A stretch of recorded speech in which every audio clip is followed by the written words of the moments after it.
what's decent? Yo, I got two exhilarating matches that I want to showcase to you guys. I just recently participated in the International VGC Challenge for February. I was doing so-so. At the beginning, I was really destroying my opponents, and then like day 3, everybody just like came back with a vengeance. So this is 2 battles from day 3. So my opponent's going to lead out with Kangaskhan and Cresselia. I'm just going to have to switch out into my Metagross, as I figured that he's going to want to go for the fake out on that particular side. And my Jellicent just has Will-O-Wisp and Taunt, so I can deal with the Cresselia a little bit later on, but I do want to get off a Will-O-Wisp on the Kangaskhan so that it won't inflict too much damage to me a little bit later on. So he goes for the Psychic on my Jellicent only to get Cursed Body, so he can't use Psychic momentarily. I'm just going to go ahead and do what I said before and go for the Will-O-Wisp, and it is going to connect on the Mega Kangaskhan. I'm now going to go ahead and Mega Evolve.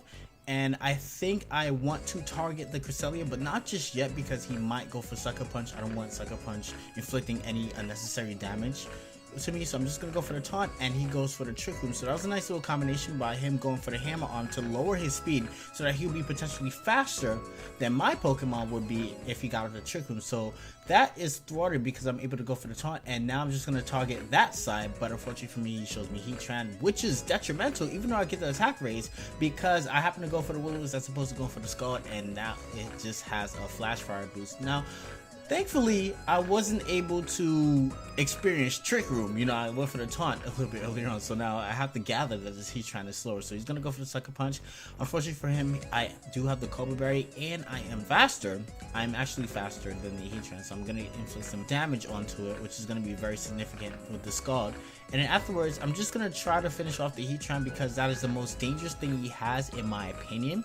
So I decided to stay in and go for a secondary Scald, but unfortunately for me, Kangaskhan is still at a range where he could actually kill me with the Sucker Punch, and now I'm just going to go ahead and retaliate with the Meteor Mash for the Kangaskhan, so Kangaskhan can't really do anything anymore. And even if the Meteor Mash didn't finish it off, the burn would ensure that the Kangaskhan will bite the dust on that particular turn. So now in comes the Breloom. I'm just going to go for the Protect, and then afterwards put the Cresselia to sleep. Hopefully it does not have the Lumberry. I'm thinking that he's going to want to go for the Protect and then the Sleep Powder, and then the next turn probably Spore me with the Breloom onto my Mega Metagross. I don't want that happening. If he decides to go ahead and do that, I think I bought Zap. Yeah, I have Zapdos, so I'm just going to go ahead and switch out to that, just in case that he did have the Lumberry. He does not. I'm going to go ahead and double target the Breloom, just in case it happens to have the Focus Sash with the Mach Punch and the Zen Headbutt. And now he sees that it is good game because I do have Mach Punch and a Meteor Matching quad resisting Pokemon there for his Cresselia. So now this is the secondary game here, and this one, let me tell you about this one. So he's going to start off with Talonflame and Excadrill, and I'm just going to go ahead and stand and go for the Rock Tomb. I'm thinking that he's going to go for the Protect on the Excadrill, which is what my thought process was, because I could actually finish off the Excadrill, and Excadrill is huge to a lot of Pokemon in my party. So I thought he might want to save that for a little bit later on, so I decided to not protect my Breloom and go for the Rock Tomb on that particular turn. And just for the off chance that he did not go for the Protect, anyway, I went for the Will-O-Wisp, but I was really thinking that he was going to go for the Protect, and I was thinking that the Talonflame would have been gone already, but I still have to deal with that Pokemon here. So now I'm just going to go out into my Metagross. I figured that he's now going to want to target my Jellicent to finish that off, since Earthquake did a lot of damage onto it a little bit earlier on. So now he's just going to go for the Rock Slide, and that is not going to do a lot of damage because I was able to inflict a burn onto it a little bit earlier on. Plus his Life Orb, so that's a little bit, that's helpful there. But unfortunately for me, I flinched as I went for the T-Ball on that particular turn to finish off the Talonflame. So now I have to be a little bit more creative on my turns. I'll go for Protect because I think that he might have the Will-O-Wisp and or the Flare Blitz. Oh my gosh.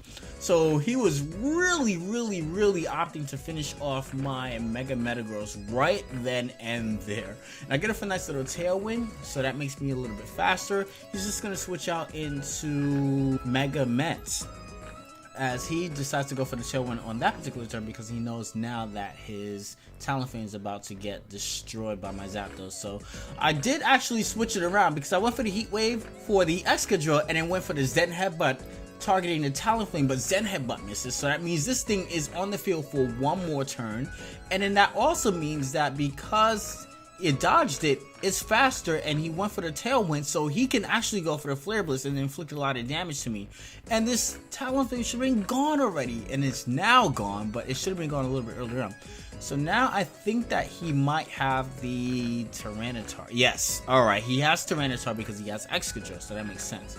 So now I'm just going to go for the Hammer Arm because I did get off the Intimidate, so Meteor Mash won't be able to finish it off, but Hammer Arm would because I do have Tough Claws. But unfortunately for me, as you guys did see, he scores a 10% burn with the Flamethrower. So that means now that the Hammer Arm won't be able to finish off, and I won't be able to finish off the Excadrill because now I'm put in a scenario where instead of my opponent having one Pokemon left over where he has to have a choice between go for the Rock Slide and or the Earthquake, and he's already burned and he has Life Orb, which would have ended up being my game.